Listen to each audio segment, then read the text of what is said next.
Hello बच्चों। चलो कुछ नया सीखते हैं। बच्चों आज हम लोग कार्बोक्सिलिक एसिड की काफी इंपॉर्टेंट प्रॉपर्टी जिसको हम लोग बोलते हैं अल्फा हैलोजिनेशन रिएक्शन, ये देखते हैं। इस रिएक्शन को हम लोग HVZ रिएक्शन के नाम से जानते हैं। H for Hell, V for Volhard, Z for Zelinsky. तो हेल वोल्हार्ड जिलिस्की रिएक्शन। अब क्वेश्चन होता है बच्चों, क्या ये सारे कार्बोक्सिलिक एसिड की प्रॉपर्टी है रिएक्शन? तो आंसर है नो। ये रिएक्शन वही कार्बोक्सिलिक एसिड देगा जिसके पास कम से कम एक अल्फा हाइड्रोजन होगा। इसका मतलब हम कार्बोक्सिलिक एसिड के अल्फा पोजीशन में किसी एटम या ग्रुप ऑफ एटम को इस रिएक्शन की मदद से इंट्रोड्यूस कर सकते हैं।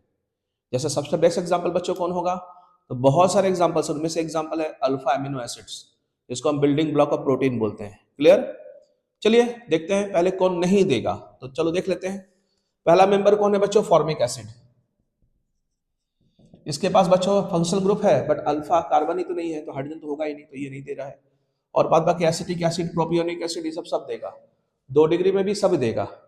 अब चलते 3 डिग्री। 3 में कौन है? Third valeric acid. देखो थर्ड वैलेरिक एसिड ये नहीं देगा क्योंकि देखो अल्फा कार्बन तो है बट इसके पास हाइड्रोजन नहीं है, तो HBZ रिएक्शन ये भी नहीं देगा। अब एरोमेटिक में कौन है? बेंजोइक एसिड भी नहीं देगा। बेंजोइक एसिड नहीं देगा बच्चों क्योंकि इसके पास देखो अल्फा कार्बन यहाँ पे तो है बट बच्चों हाइड्रोजन नहीं है, तो ये भी नहीं देगा। इसके अलावा और भी कोई है? हाँ है। कौन सा? देखो ऑक्सैलिक एसिड, ये भी आपका HBZ रिएक्शन नहीं देगा। और कौन है? Phthalic acid. तो जिस भी कार्बोक्सिलिक एसिड के पास अल्फा हाइड्रोजन नहीं होगा वो HBZ रिएक्शन नहीं देगा। ये बात अपने को ध्यान रखना है। अब इस रिएक्शन में बच्चों होता क्या है, तो इस रिएक्शन में हम लोग करते क्या है, चलो देखते हैं। रिएक्शन के बारे में समझते हैं थोड़ा, और मैकेनिज्म मैं नेक्स्ट लेक्चर में आपको समझाऊंगा, ठीक है? नहीं तो लेक्चर काफी लंबा हो जाएगा। आप जल्दी से पेन और कॉपी निकालिए और लिखते चले जाइए। कुछ कन्वर्जन लिख रखा मैंने, कुछ एप्लीकेशंस कराऊंगा काफी इंपॉर्टेंट आपके बोर्ड के लिए। आइए देखते हैं। अब होगा क्या, जैसे मान लीजिए जनरल रूल ले लिया मैंने एक कार्बोक्सिलिक एसिड लिया, हाइपोथेटिकल एग्जांपल है ये। आर या अल्काइल ग्रुप ले सकते हो, आर फिनाइल ले सकते हो, आप साइक्लो ले सकते हो, या कुछ भी ले सकते हो। ये रहा आपका बच्चों फंक्शनल ग्रुप। इसके बगल का जस्ट कार्बन, बगल का कार्बन अल्फा कार्बन, और दो दो हाइड्रोजन है। हमको तो एक मिलने से भी होगा। अब हम करेंगे क्या इसमें बच्चों? इसमें हम लोग रेड फॉस्फोरस डालेंगे, ठीक है? और रेड फॉस्फोरस के साथ आप क्या लेंगे? हेलोजन। अब हेलोजन में हम प्रिफर क्या कर सकते हैं? हम ब्रोमीन ले सकते हैं और हम लोग क्लोरीन ले सकते हैं। तो ये हम लोग प्रिफर करेंगे, ठीक है? रेड फॉस्फोरस लेंगे, ब्रोमीन या क्लोरीन लेंगे, ठीक है? और इसके साथ क्या करेंगे? फर्दर हाइड्रोलाइसिस करेंगे इसका। इसका मतलब तो ये क्या देगा आप? तो इस अल्फा पोजीशन में हेलोजन चला आएगा। हाइड्रोजन को बारी बारी से हटा के, जैसे एक हाइड्रोजन को हटा के एक हेलोजन आया, तो अल्फा हेलोजनेटेड प्रोडक्ट बन गया अपना, ठीक है? आप चाहते हो कि नहीं हमको 2 हेलोजन का दरकार है इस पोजीशन में, तो आप 2 हेलोजन को भी लेके आ सकते हो। तो जितना भी अल्फा हाइड्रोजन है उसको हम बारी बारी से स्टेप बाय स्टेप सब्सटीट्यूट कर सकते हैं। क्लियर हो गया बात? तो ये आपके सामने रहा HBZ रिएक्शन। अब चलते हैं एप्लीकेशन की तरफ। एप्लीकेशन समझते हैं इसका। देखो मैंने कुछ कन्वर्जन लिख रखा है। पहले एसिटिक एसिड से ग्लाइसिन, तो एसिटिक एसिड से ग्लाइसिन बनाएंगे इस रिएक्शन की मदद से। चलो देखते हैं, ठीक है? कॉपी कर लीजिए इसको जल्दी से। मिटा रहा हूं मैं। चलो आप देखो तो बच्चों, सबसे पहला कन्वर्जन एसिटिक एसिड, तो ये रहा अपना एसिटिक एसिड। और ग्लाइसिन क्या है बच्चों? अल्फा एमिनो एसिड, तो ये ग्लाइसिन है। देखो ये ग्लाइसिन है, देखो ये अल्फा एमिनो एसिड है, ग्लाइसिन है ये, ठीक है? ये नॉन एसेंशियल अमीनो एसिड्स है, ठीक? और ये क्या होता है? न्यूट्रल। ओके, आप जानते हैं amino acid acidic, basic, neutral है। तो अब इसको हमको बनाना है, तो 2 कार्बन है, अल्फा पोजीशन में NH2 लाना, तो डायरेक्ट तो आएगा नहीं। तो सबसे पहले आप HBZ रिएक्शन करो बच्चों। क्लोरीन ब्रोमीन जो मर्जी आप ले लो, ठीक है? आप क्लोरीन ब्रोमीन जो भी ले लो, जैसे क्लोरीन ले लिया, रेड फॉस्फोरस, ठीक है? और यहाँ पे वाटर, तो क्या देगा? हीट कर दिया, तो बच्चों क्या आएगा? इस पोजीशन में क्लोरीन आ गया। ओके, नाउ अब हम क्या करना है? NH2 ग्रुप लाना है। तो याद करो हम लोग हॉफमैन अमीनो लाइसिस रिएक्शन पढ़ चुके हैं, तो वही रिएक्शन इस्तेमाल करेंगे यहाँ पे। क्या होगा? याद करो, alcoholic solution of ammonia, sealed tube, 383 kelvin temperature में। तो ये हेलोजन सब्स्टिट्यूट करके NH2 ग्रुप आ जाएगा, यानी ये आपका बन गया। तो कितना सिंपल है एसिटिक एसिड से ग्लाइसिन बनाना। देखो एसिटिक एसिड से ग्लाइसिन मैंने बनाया। दूसरा है हमारा प्रोपियोनिक एसिड से एलानाइन। तो चलिए प्रोपियोनिक से एलानाइन भी कर लेते हैं। अच्छा इसमें देखो एसिटिक एसिड से रिलेटेड कन्वर्जन सारे पहले कर लेते हैं, तो हमको बार बार नहीं करना पड़ेगा। अब देखो दूसरा है एसिटिक एसिड से सक्सिनिक एसिड। तो वेरी इंपॉर्टेंट, देखो अब यहां से हम सक्सेनिक एसिड से चले जाएंगे। हम लोग क्या करेंगे बच्चों, सोडियम ट्राइथर ऊर्ज रिएक्शन। तो देखो ये डबल होकर के सक्सेनिक एसिड दे देगा, कितना आसान। देखो तो ये देखो सक्सेनिक एसिड बन गया।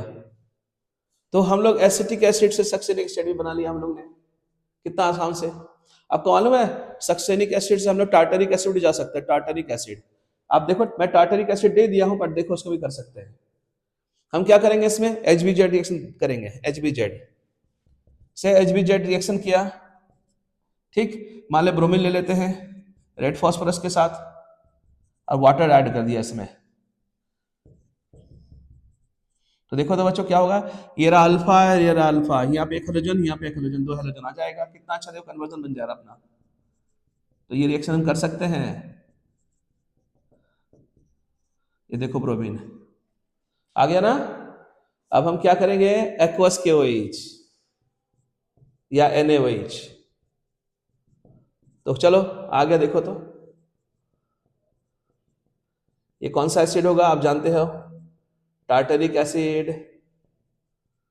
तो देखो हम लोगों ने सक्सिनिक एसिड के साथ टार्टरिक एसिड बना लिया, तो एक अच्छा कन्वर्जन हो सकता है। अगर एसिटिक एसिड से सक्सिनिक एसिड देगा तो हम HBZ के थ्रू आ जाएंगे, एसिटिक एसिड से टार्टरिक देगा तो भी आ जाएंगे। तो इसको कॉपी कर लीजिए आप जल्दी जल्दी।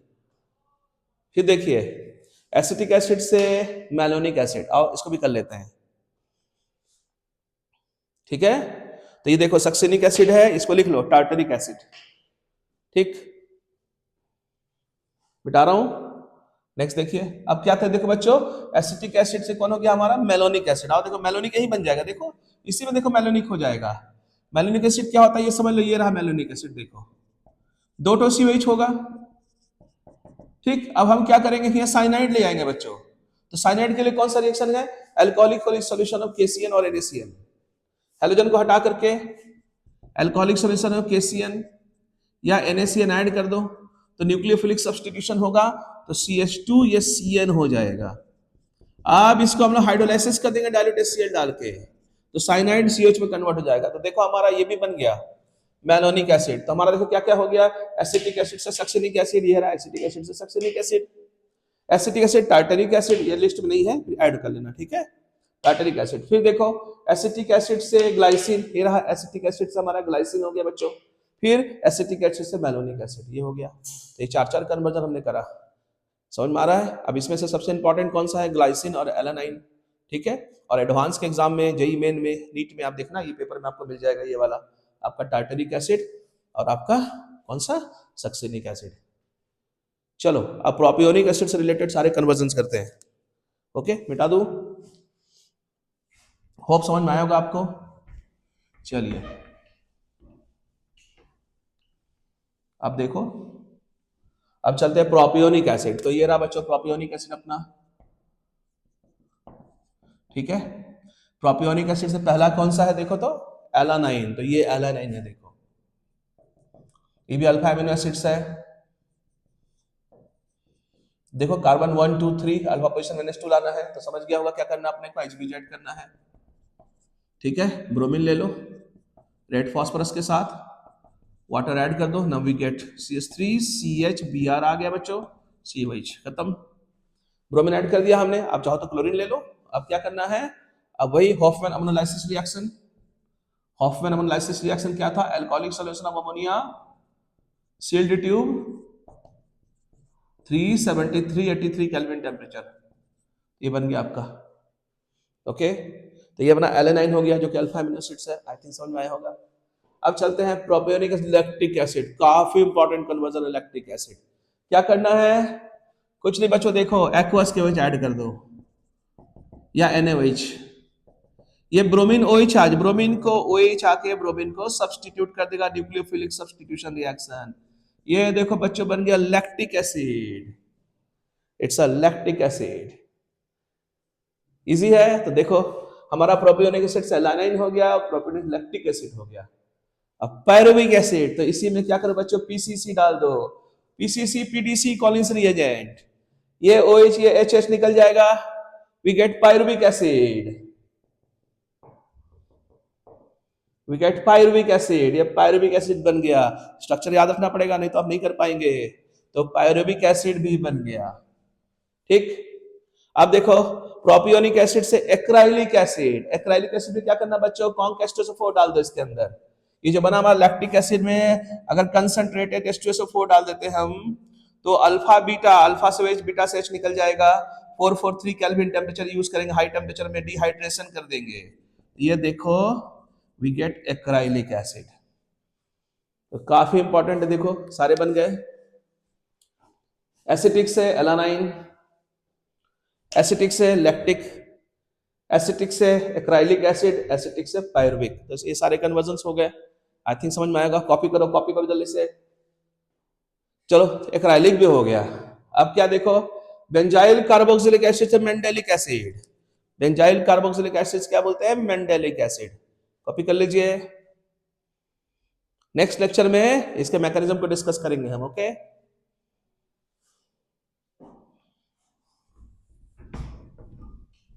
फिर देखो फिर क्या बच्चों, बेंजाइल कार्बोक्सिल, ये रहा बेंजाइल कार्बोक्सिलिक एसिड। इसे बनाना क्या, मेंडेलिक एसिड। तो मेंडेलिक एसिड क्या होता है बच्चों, CHOH, ठीक है।